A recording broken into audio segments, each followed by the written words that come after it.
Welcome to our channel. Today we how to recover your data with Veritas, quick tutorial step by step clearly. Open the Veritas software on your device. Log in with your credentials. Navigate to the Data Recovery tab.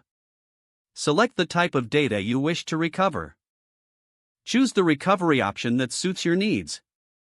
If necessary, specify the location of the backup.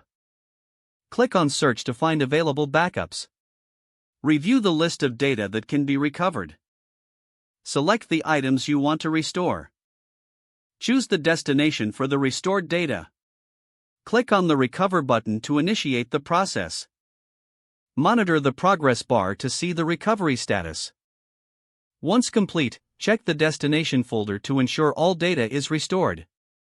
If needed, repeat the process for any additional files. Make sure to back up your data regularly to avoid future loss. If the page does not load, refresh the browser or try again in a private or incognito window. Make sure you are using the correct email address, then retype it carefully to avoid small typos.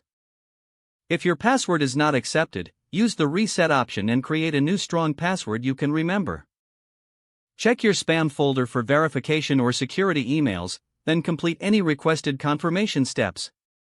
Enable two-factor authentication if available to improve account security and reduce unauthorized access risk.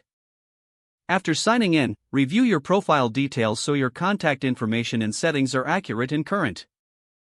If you see an error message, note it down and try again after restarting your device and internet connection. Log out when you finish, especially on shared devices, to keep your account and payment information secure. If the page does not load, refresh the browser or try again in a private or incognito window. Make sure you are using the correct email address, then retype it carefully to avoid small typos. If your password is not accepted, use the reset option and create a new strong password you can remember. Check your spam folder for verification or security emails, then complete any requested confirmation steps. Enable two-factor authentication if available to improve account security and reduce unauthorized access risk. Don't forget to like this video and subscribe to our channel for more step-by-step tech guides.